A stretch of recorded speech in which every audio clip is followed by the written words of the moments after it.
Histoire au coin du D20, présenté par Nurgle et Gilus. Nos meilleures histoires de jeux de rôle. Ranma 1/2, le jeu de rôle. Ah bah oui, étonnamment, un épisode plein de transformations et de stupidité. Publication initiale sur YouTube le 1er avril 2022, clin d'œil, avec une musique d'intro et d'outro par Maxime Lenoz.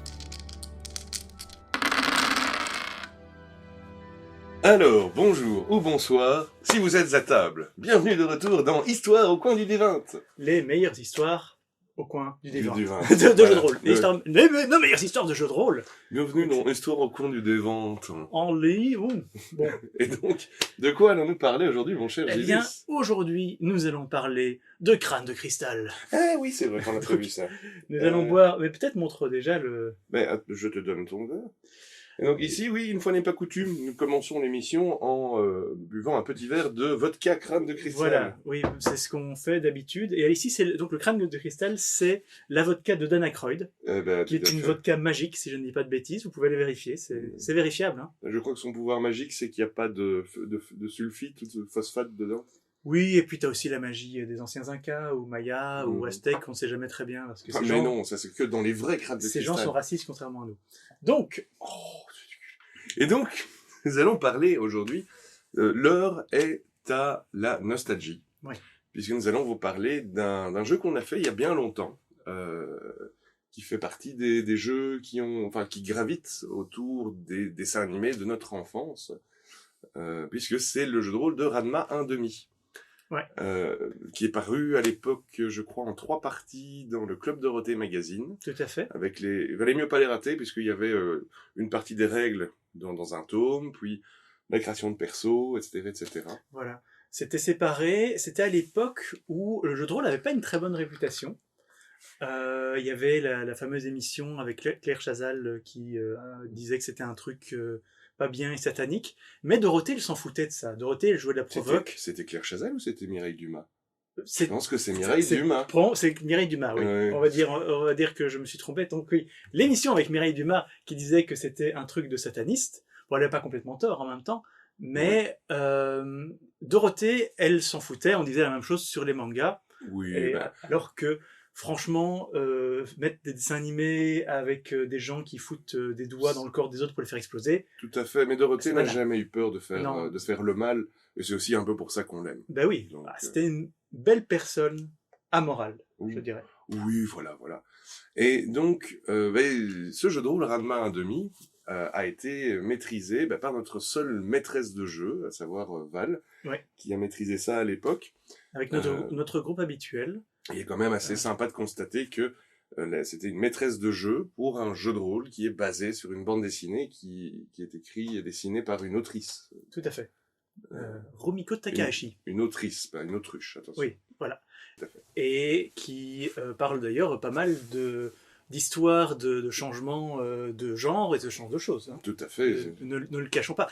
Le Dorothée Magazine, c'était quand même un chouette truc. Il faut savoir que c'est là-dedans que j'ai eu, entre autres, mon premier manga Dragon Ball. Et il y avait des trucs intéressants. Et donc, ce jeu de rôle Ranma 1/2 a un petit peu... se voulait relativement simple, se voulait un petit peu introductif. On va pas rentrer dans les trucs du système, mais on va en pas gros, mettre nos doigts dans le système. Non. Je veux dire, on nous laissait un peu le choix dans la date, mais ce qui compte, c'est que tu avais une trentaine de caractéristiques où ça allait de 1 des 20 à 1 des 30, ou selon si t'étais bon ou pas, t'avais un des deux. Un des 2, un des 30, t'avais un des 2, un des 4, un des 6, un des 8, un des 10, un des 12, un des 20, un des 30. Moi, j'avais beaucoup de D6. Voilà. Peut-être parce que c'était moyen. Un peu moyen. Mais c'était un truc d'introduction, quoi, pour des gens qui n'avaient jamais fait de jeu de rôle. Et évidemment, le grand principe du jeu de rôle Ranma 1/2 consistait à savoir dans quelle source maléfique tu étais tombé. Et c'est là que nous devons expliquer ce qu'est Ranma 1/2 pour les jeunes chérubins d'entre vous qui n'êtes pas de la même génération. Comme je disais, j'ai du mal à concevoir qu'on ne puisse pas savoir ce qu'est Ranma 1/2, mais en même temps, c'est vrai que nous sommes des vieux clougs. Et donc... Il faut savoir que c'est mon deuxième manga préféré. Ah bah voilà. Et il faudra qu'on parle un jour de la version viking de ce jeu de rôle qui s'appelle Ragnar 1/2. Ouais. Et pas mal aussi. Mais bon, voilà. Dans le monde de Ranma 1/2, qui se passe au Japon. Un Japon un peu spécial, un peu exotique, puisque tout le monde a des noms français. Mhm. Enfin, c'est comme ça de base, hein, c'est pas Et eux qui l'ont choisi. Ranma, son personnage, c'est Ranma Vincent. Anna Vincent, et puis c'est la famille Galland, Oui, il y a Adeline Galland, Adeline Galland, le vieux, je crois que c'est genre, Gilbert. c'est Raffin, je crois, quelque chose C'est comme ça, Raffin, oui, c'est vrai. quelque chose du genre. Et donc, oui, je sais pas pourquoi au Japon, ils les ont tous renommés avec Oui. des noms japonais. Mais Alors, oui, je dois avouer que je comprends pas très c'est bien. un petit peu insultant, je trouve, de changer les Bah, noms. alors pour que le c'était pas. déjà pourtant un truc original de faire un manga avec des noms français. Bah oui. Et il a fallu qu'au Japon, ils disent: ah, mais non, mais on va leur Voilà. donner des noms japonais. C'est pas pourquoi. Mais enfin, bon, bref.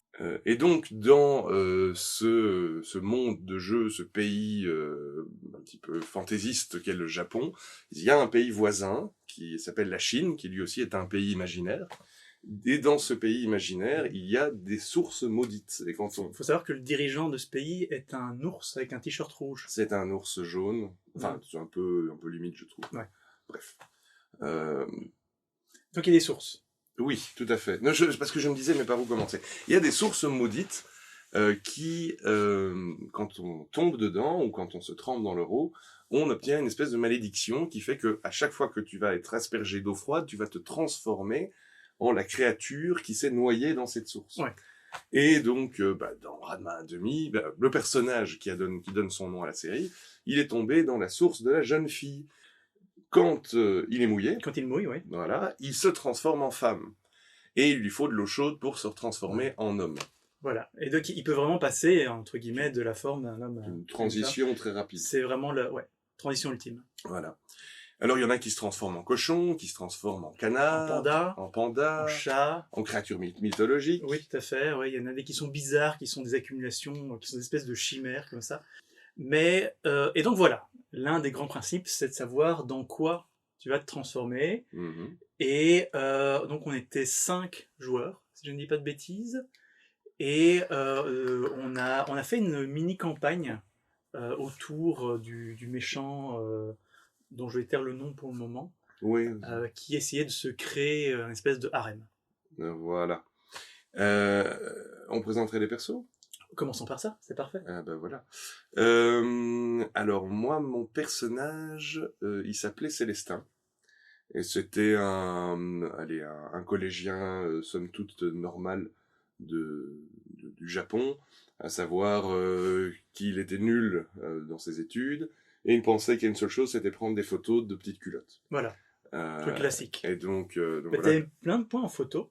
J'avais beaucoup de points. T'arrivais à faire des jets et... de malade, quoi. Ah ouais, à fond, je me faisais jamais capter, quoi. Mais, et donc voilà, et en fait, j'étais tombé dans la source du pingouin, en fait, à l'époque.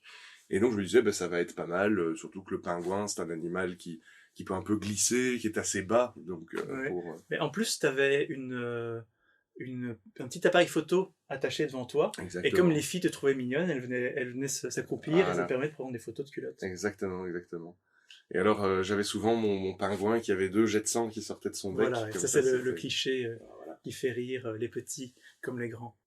Et oui, et toi tu jouais quoi? Moi, alors, donc mon personnage s'appelait Pollux. C'était aussi Encore un nom japonais. Ouais, voilà. Un jeune garçon un petit peu vénère, comme ça, qui était un petit peu tout le temps énervé. Et donc, moi, mon truc, c'est que j'étais tombé dans la source de la baleine blanche. Et ça fait que quand je me transformais, j'explosais tout autour de moi. Et en soi, à l'époque, ce manga-là n'existait pas, mais ça faisait un petit peu la même chose que le titan colossal dans l'attaque des titans. C'est-à-dire ma transformation était un petit peu l'équivalent d'une bombe nucléaire.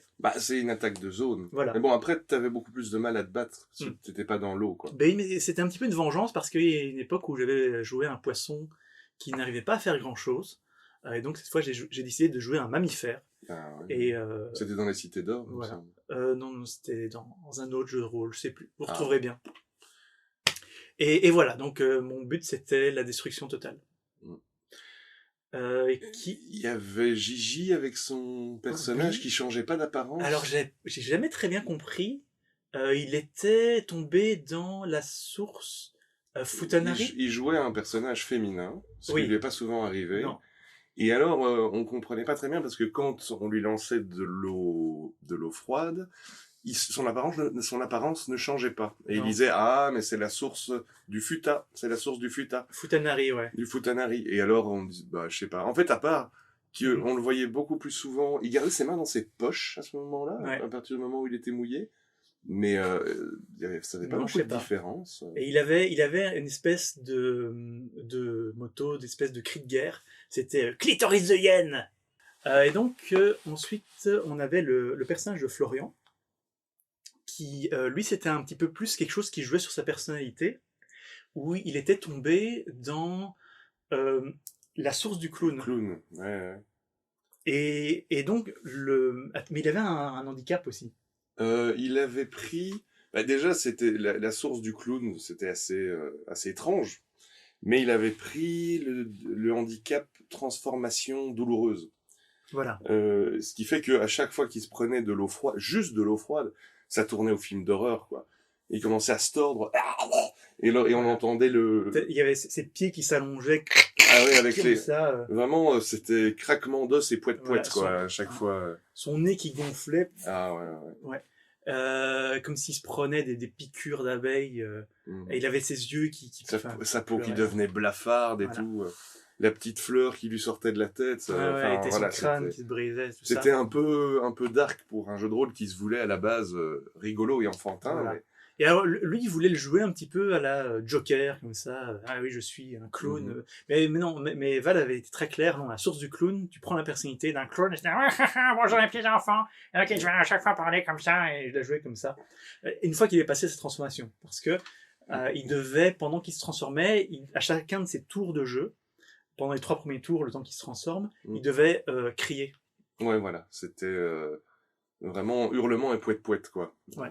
Mais il le jouait, Ah non, mais il le faisait bien. Hein. Hein. En mode, ah, les petits enfants ah Et alors, il restait juste Moustache, ouais. qui encore une fois a fait l'original. C'est pas un grand fan de manga et tout ça, et il voulait pas tellement jouer le jeu. Et donc il nous a dit voilà, je suis un homme d'affaires et je suis tombé dans la source de l'homme.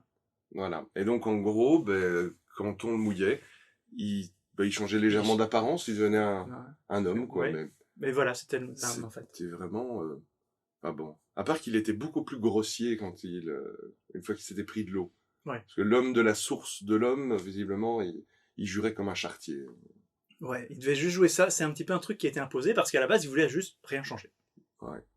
C'était un peu triste, hein, quand même. Ouais. Dans le jeu de rôle Ranma 1/2. Bon, par contre, il s'était mis plein de points en affaires, business bank et tout ça, quoi. Ouais. Bref. La compétence marché, il l'avait maximisée. Ouais. Il marchait super bien. Ouais. Par contre, il savait pas se battre. Non. Mais quand il fallait partir en marchant... Voilà. Et bref, on est parti dans la première aventure où le centre de l'histoire, c'est que donc on démarre dans la maison de la famille Galland. Ouais. Galland. Donc où tu as la fameuse Adeline Galland qui est un petit peu c'est une garçon manqué. Voilà, mais qui est un petit peu le deuxième personnage principal après Ranma dans cette histoire. Et puis t'as ses sœurs, je crois que t'as Amandine, je sais plus très bien comment s'appelle la troisième sœur. Gertrude. On peut l'appeler comme ça. De toute façon, dans le dessin animé, les noms changeaient. Ou Berthilde, je ne sais plus. Berthulda. Berthulda. Et dans cet univers, donc Ranma et son père, enfin on ne sait pas s'ils n'existent pas, mais en tout cas ils ne font pas partie de cette histoire. C'est nous qui, à la place dans les livres du manga, on remplace Ranma et son père et on arrive dans la maison des Galland. C'est vrai que on prend la place des personnages principaux dans la BD. C'est en tout cas un grand remplacement. Oui, on peut le dire. Et donc, oui, on est les nouveaux personnages qui squattent chez les Galland. Et alors on se retrouve tous avec une chambre unique. Voilà, on a chacun notre chambre. Sauf le personnage de Gigi qui avait réussi un petit peu ses jets de persuasion. Il était dans le grenier, non? Il était tout seul dans le grenier? Il était tout seul dans le grenier. Avec un Do Not Disturb sur la porte. Voilà, et il y avait des bruits bizarres qui sortaient. Il demandait toujours d'avoir un seau d'eau et une bouilloire d'eau chaude. Ouais. Et Mais de nouveau, on ne sait pas à quoi ça servait. non, mais on entendait des bruits bizarres qui faisaient du genre Ya Onisan, ah Itai, quelque chose comme ça. Ouais, des voix qui ressemblaient à des jouets pour chiens comme ça qui couinent. Ouais. Comme on connaissait même pas ses pouvoirs, même aujourd'hui, on ne sait pas très bien à quoi servait la source Futanari. Bref. Et donc, on fait quelques séances, je dirais, pur roleplay. Donc moi, à évidemment, l'école, quoi. Ouais. avec l'agenda de mon personnage, j'essayais de prendre des photos des petites culottes de tous les autres personnages, avec plus ou moins de réussite. Maintenant, ça marchait mieux quand j'étais en pingouin qu'en humain. Ouais. Mais j'ai quand même pu jouer ce stéréotype de personnage qui porte une culotte sur sa tête comme un espèce de masque. Ouais. Stéréotype qui plaît aux petits comme aux grands. Voilà. Et d'ailleurs, même après le jeu de rôle, tu as pu garder les photos. Ah bah, tout à fait. Et c'était juste, je trouvais ça un petit peu quand même gros, c'est le truc un petit peu rigolo qui est prévu dans le scénario de base, c'est que t'arrives et tu te fais mouiller, et tu te transformes. Voilà. Évidemment, moi je suis dans la classe, je fais un petit peu mon Sasuke dans le fond de la classe. Dark Sasuke. Dark Sasuke 69 là. Mm-hmm. Et il y a quelqu'un qui arrive avec un pistolet d'eau et qui me jette dessus. Il y a eu 2 des 20 morts quand même. Ben oui. Bon, mais ça... C'était une drôle d'introduction. Oui, voilà. Enfin, moi, j'étais content d'être aux toilettes à ce moment-là. Même si mon perso n'a pas survécu au tout début, au premier combat. En fait. Combat. Ouais. Parce qu'à ce moment-là, on est à l'école avec, je crois que c'est Amandine Galland. Donc, c'est vrai qu'au début du scénario, donc on est à l'école, on a cette espèce d'introduction jusqu'au moment où... Je vais répéter la première. Ouais, vas-y. L'école explose à cause d'une baleine blanche, comme par hasard. D'une baleine qu'on ne sait pas d'où elle sortait. Et au milieu des cadavres, donc on sort et on se dit, on va retourner à la maison des Galants. Mais non pas à la maison en dégueulant. Et on est attaqué par vraiment un personnage qui nous balance des shurikens. Et il débarque comme ça et... En mode... je suis invincible. Et il était super cool. Et il nous dit vraiment, avec sa voix de malade faite par Val, Bonjour, je m'appelle Kylian, le grand. Kylian.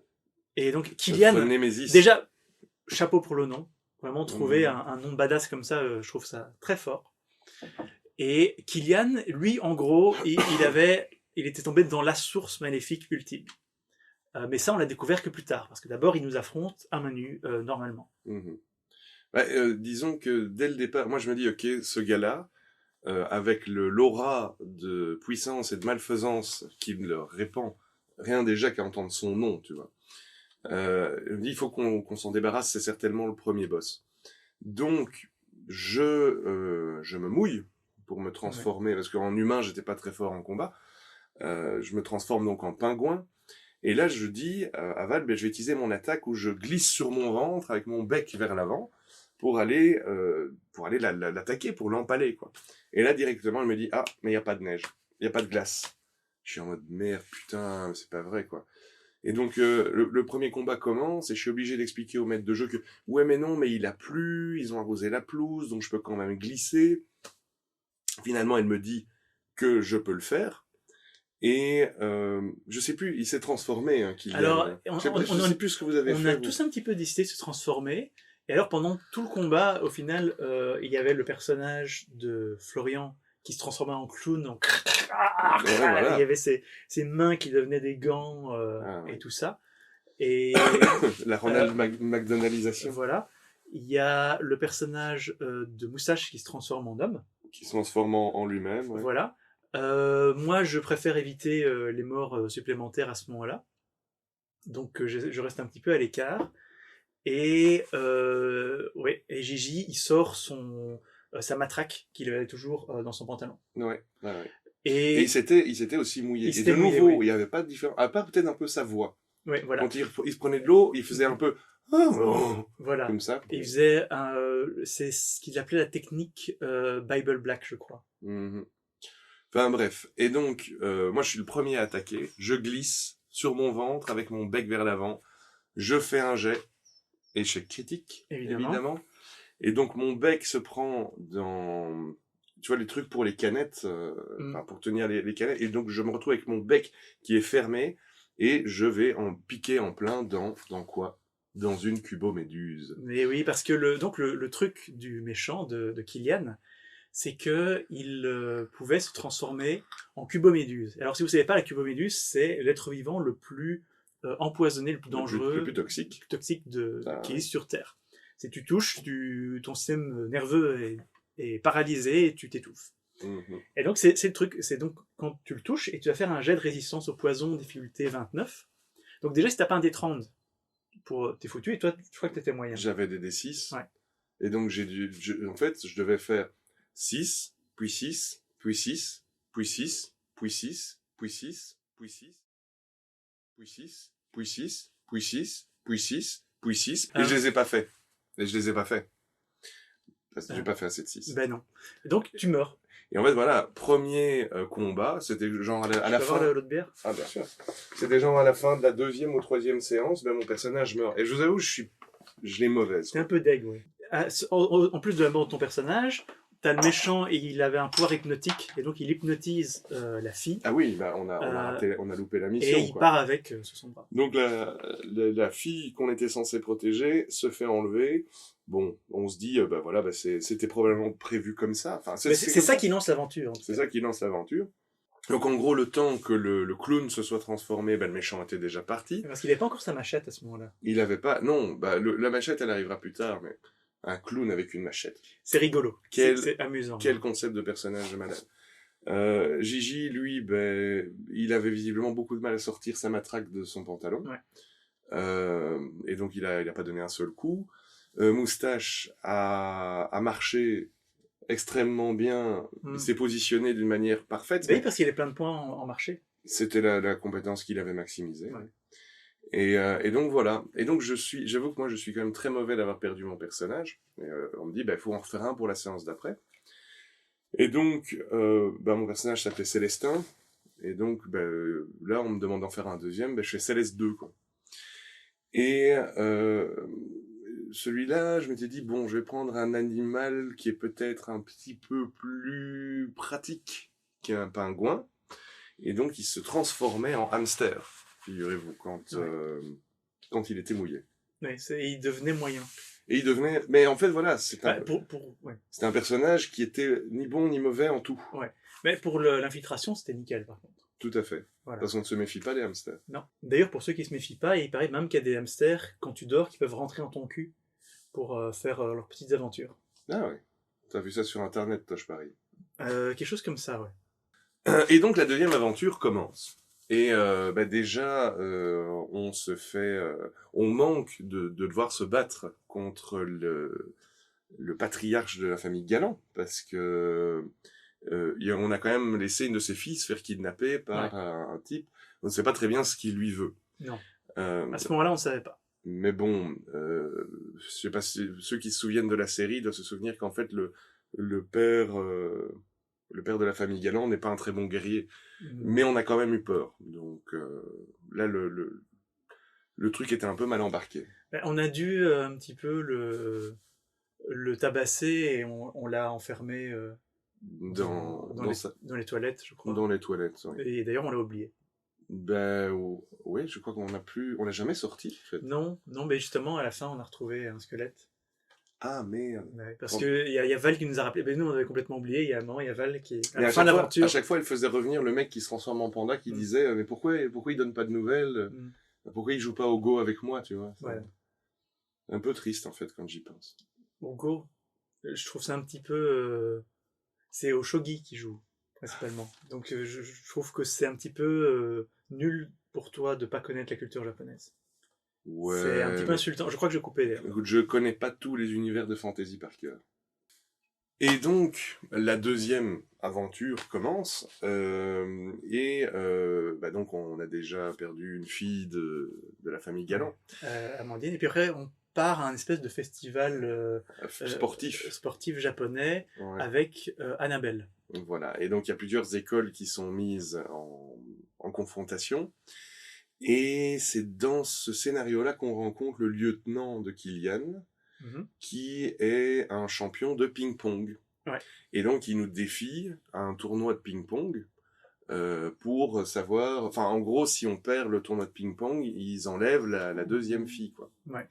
Et en gros, il nous dit, oui, vous pouvez tous jouer en même temps contre moi. Et je me souviens que Val nous disait... Enfin, elle interprétait le personnage qui brandissait comme ça sa palette, enfin sa raquette de ping-pong en Ouais. disant « Méfiez-vous de mon doigté Voilà. ». Et donc... Et ça, pour avoir du daté, il en avait. Ah bah oui. Parce que donc, on commence... Alors là, on a tous nos apparences humaines, on n'est pas encore transformés. Et ça se passe pas trop mal, en fait. Oui, au début, on arrive... On arrive à lui tenir tête. Ouais. Mais évidemment, forcément, lui, il est super balèze. Et il nous fait, oui, mais vous n'avez encore rien vu. Voilà. Et puis, il va à l'évier, il se trempe la tête sous l'eau. Voilà. Et là, il se transforme en pieuvre. Ouais. Et une énorme pieuvre se ramène à la table avec une raquette dans chaque tentacule. Tout à fait, donc oui. En nous disant « Ah, mon doigté, mon doigté !» Sans compter qu'il avait, en fait, 7 raquettes parce que il avait Annabelle, dans sa Amandine Annabelle.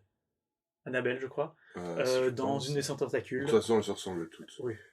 Et alors, il était là, ah, une fois qu'elles sont dedans, elles ne veulent plus jamais en sortir. Ouais. Et là, en fait, bon, ben, on se dit, vu qu'il s'est transformé, on doit tous se transformer. Et donc, c'est version Power Ranger, oui. Ah là. Et hop, on prend un seau d'eau et splouch. Et donc, on se mouille tous. Il y a le clown qui se met à hurler pendant 3 tours. Effectivement. Le personnage de moustache ne change pas. Toi, t'as été plus loin. Oui. Ah, mais j'étais quand même toujours dans la fête. Je me suis dit, je me mets un petit peu à l'écart. Mais 3 des 20 morts, quand même. Ben, quand t'as gonflé, t'as réussi quand même à lui arracher 2 raquettes. Ouais. Mais t'avais vraiment bien fait ton coup, quoi. C'est juste avec ta grosse patte, t'as fait... Voilà. Moi, ce qui m'embête le plus, c'est qu'il y avait cette gentille petite vieille qu'on avait aidée au début de l'aventure, qui a été écrasée. Ah, mais ouais, mais on ne fait pas d'aventure de jeu de rôle sans casser des... Sans casser des vieux. Sans casser des vieux. Alors moi, tu vois, je me transforme en hamster, et immédiatement, je me dis, c'était pas une bonne idée. En gros, je me suis retrouvé sur la table de ping-pong, j'ai essayé d'attraper la balle, mais bon, vu qu'elle était aussi grosse que moi, Non, c'était pas idéal. On n'y arrivait pas. Et donc, ouais, pendant ce temps-là, Florian en mode pouet, il y avait juste le personnage de moustache qui était là, mais qui tout seul, il n'avait pas grand-chose. Il avait un peu du mal. Et donc... Mais avec sa matraque, le personnage de Gigi arrivait à faire ça, à répondre un peu. Même la pieuvre, elle avait l'air un peu intimidée par... Et donc, moralité, nous, on s'en sort pas bien. Il est le temps d'arracher des vêtements d'Annabelle, évidemment. Et à la fin, ben, on perd. Bah oui. On perd. Et moi, je suis... Je savais... Voilà. On perd. Oui. Et donc, il part avec... oui, mais mon personnage est mort de nouveau. Ah, mais oui, j'avais oublié cette histoire-là. Puisque donc, à un moment, je me suis dit, bon, ben, fille de ce... On va quand même pas laisser cette fille se faire kidnapper par le méchant, juste parce qu'on a perdu. Donc, en gros, j'ai fait une charge avec mon hamster, et je me suis dit, bon, il y a un seul, comment dirais-je, point faible à une pieuvre, c'est son bec. Et donc, j'ai fait une charge, j'ai fait un jet de malade, mon personnage a foncé. Il faut imaginer, je suis sur la table de ping-pong, je saute au-dessus du filet, tac, tac, tac, tac, tac, tac, tac, je fonce, je me prépare à faire mon attaque, et lui, en fait, a juste ouvert son bec, et il a fait... Ouais. Et mon deuxième personnage était mort. Là, ouais. J'étais un peu mauvais quand même. Ouais, hein. J'étais un peu mauvais. Ça fait quand même 2 sur 2 aventures. Ben ouais, et en plus, encore une aventure qu'on avait perdue, quoi. Ben oui. Donc là, ben... faut voir le bon côté des choses. Quand on est revenu à la fin du scénario pour un petit peu le débriefing, on s'est pas fait engueuler par le père Galant parce qu'il était déjà mort. Il était déjà dans la toilette. Je sais pas s'il était mort à ce moment-là, mais il était peut-être mourant. Ben je sais pas. Ben en fait... Franchement, il faut juste avouer que pour un jeu de rôle rigolo, on rigolait pas beaucoup. On rigolait pas beaucoup, non. C'était...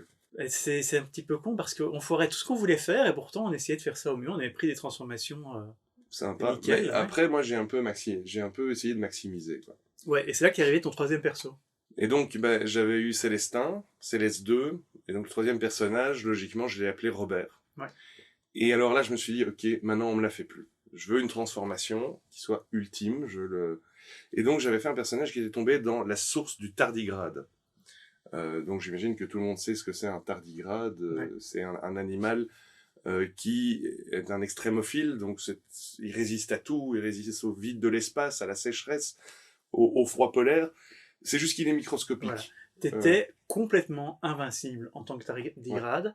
C'est juste que tu pouvais pas du tout intervenir dans ce qui se passait. Mais en fait, j'avais, à part en endurance et tout, pour tout le reste, j'avais un D1.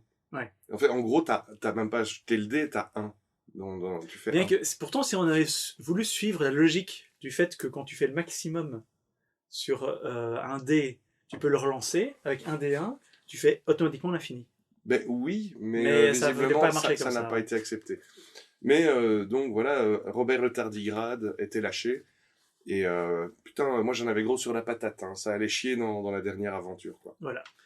Et donc, on apprend que les filles ont été amenées près des sources maléfiques. Mm-hmm. Ah oui, donc, elles ont été amenées voilà. Et donc, en Chine. En Chine, oui. Dans le pays imaginaire de la Chine. Mm-hmm.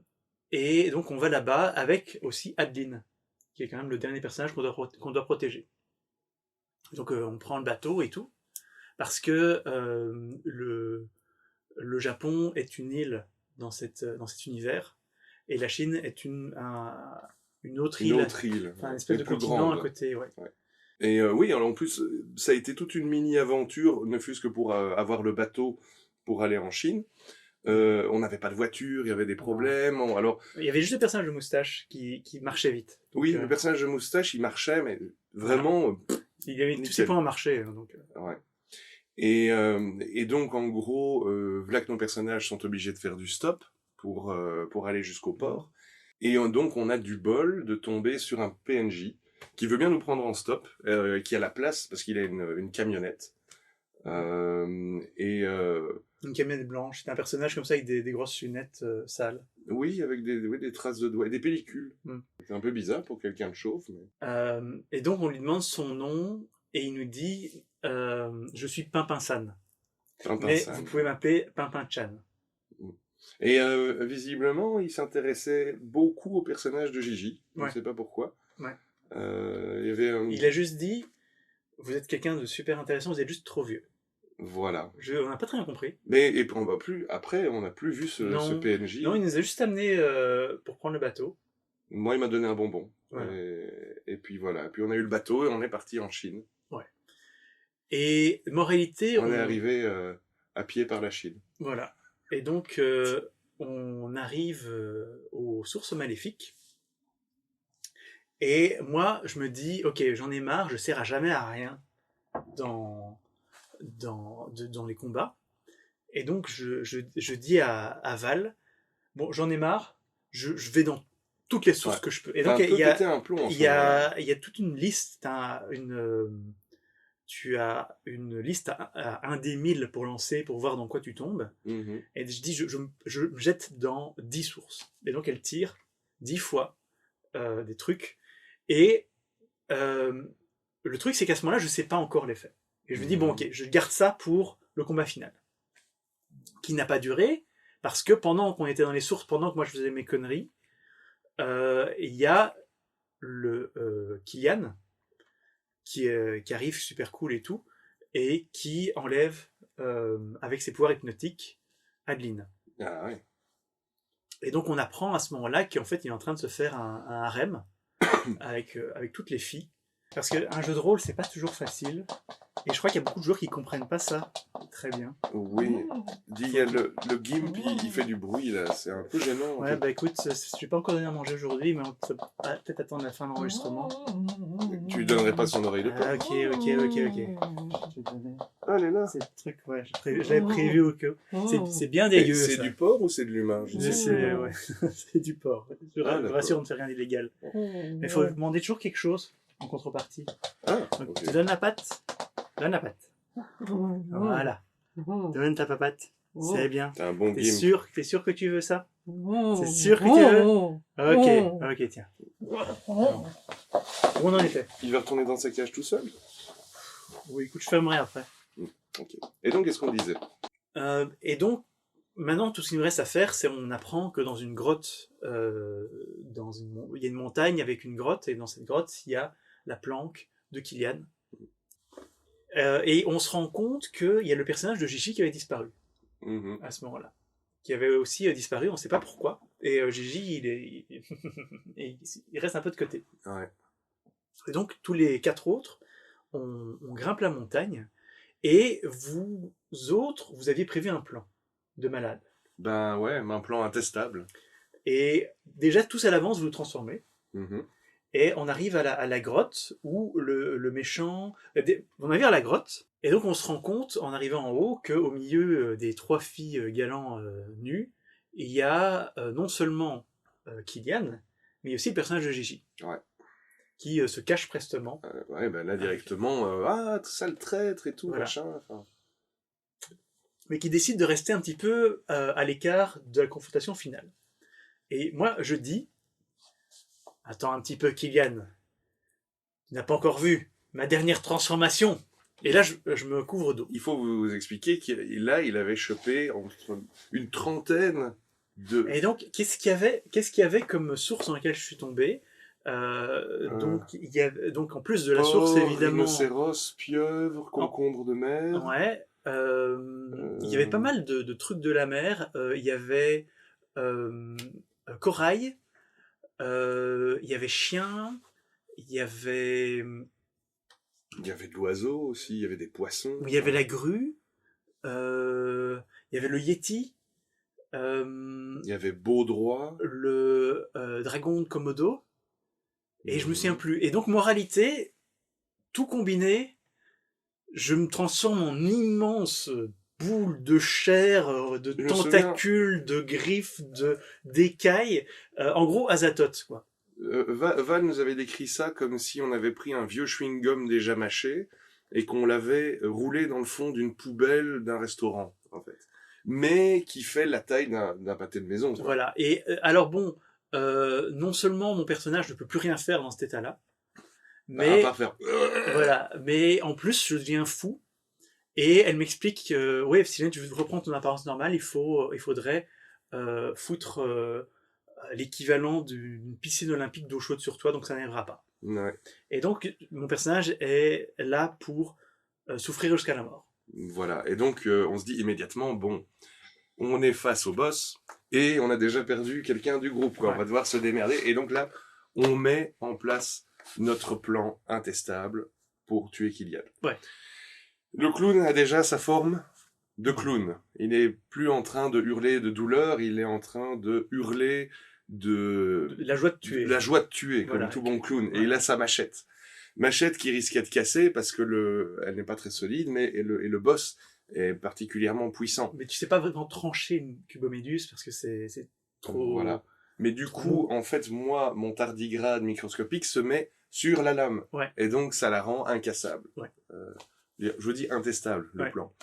Vu que le clown, il n'est pas très bon en dextérité et qu'il risque avec ses grands pieds, de louper le boss, Moustache, le businessman qui marche, se met derrière, l'attrape par le col et commence à marcher pour le faire avancer droit. Ouais. Et donc, le plan intestable est mis en route. Et Kylian nous dit, c'est ici que je veux vous raconter mon histoire, qui est extrêmement triste, et vous expliquer pourquoi j'ai fait tout ce que j'ai fait. Vous allez comprendre pourquoi j'ai fait tout ce que j'ai fait. Et alors, vous vous dites, non, tu nous le diras après le début du combat. Mmh. Et vous jetez, ouais. Et là, les dés.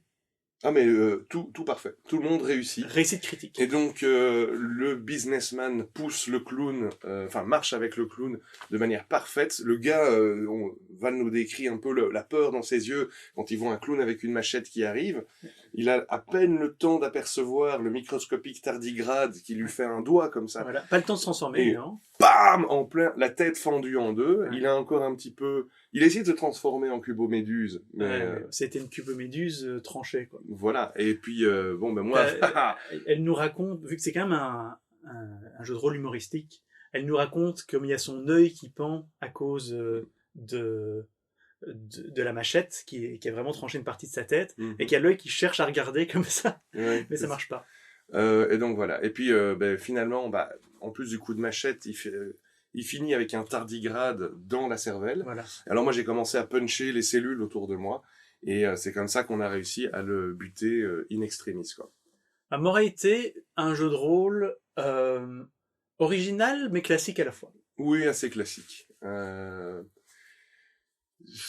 Je sais qu'il y a beaucoup de jeux dans lesquels on peut jouer des clowns et des tardigrades. D'ailleurs, c'est depuis que tu as demandé plusieurs fois dans ma partie de Donjons et Dragons de jouer un demi-tardigrade. Un demi-tardigrade. J'étais toujours interdit, ou alors peut-être prendre, je sais pas, les caracs du demi-élémentaire de terre, mais Mais c'est-à-dire qu'en fait, c'est parce que c'est un peu du combi-combo. Oui. Si tu prends un être qui est à moitié tardigrade et à moitié géant des collines, tu obtiens un personnage qui a la taille d'une pomme de terre, mais qui est intuable, Ouais. en fait. ça fait des parties intéressantes. Ouais. Il faut dire ça. Mais moralité, je pense qu'on peut remercier Dorothée pour tout ça, C'est vrai. pour ce jeu de rôle qui était quand même mémorable. Et Jackie, et Corbier, et Patrick, voilà. et Ariane. Voilà, toutes ces personnes qui font un petit peu notre jeunesse, c'est toute une génération, qui nous ont donné de beaux dessins animés, qui nous ont donné un jeu de rôle, des jeux de rôle. Des jeux de rôle. Voilà. Bah, même si ça reste... On a raconté l'histoire des Jaguars de bronze, je sais plus. Il faudrait peut-être qu'on en fasse une émission. Je vais vérifier si on l'a. Vous dites-nous si on l'a déjà raconté, je sais plus. Mais non, voilà. Alors je sais ce qu'on va dire, que effectivement Ranma 1/2, c'est un jeu de rôle très classique, comme tous les jeux de rôle dans lesquels on peut jouer des clowns et des tardigrades, mais il y avait cette... une bonhomie. Une bonhomie, voilà, qu'il n'y a pas dans les autres jeux de rôle. Et puis beaucoup de liberté à la création de personnages. Voilà. Et donc, à la fin de l'émission, c'est devenu un petit peu le classique, mais je vous conseille d'aller voir la chaîne Gobelin Moqueur, où je vous raconte des contes de tous les pays. Je suis particulièrement fier d'un des derniers, qui est l'histoire du gobelin qui a un rein hypertrophié. Il y en avait un autre que toi tu avais beaucoup apprécié. Moi, mon préféré personnellement, c'est l'histoire du calife qui se prend pour une canette de Pepsi. Ouais, celui-là il était vraiment intéressant. C'est un mélange de plusieurs genres, plusieurs cultures et tout. Je pense qu'on a tout dit et qu'on vous retrouvera bientôt, dans un an environ, je dirais. Oh oui, mais entre-temps, je pense qu'on va faire des émissions un peu moins sérieuses. Voilà.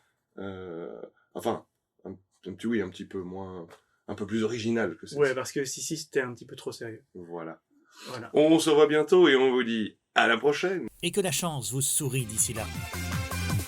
Vielä ipin, aftoi mafikanga, hapla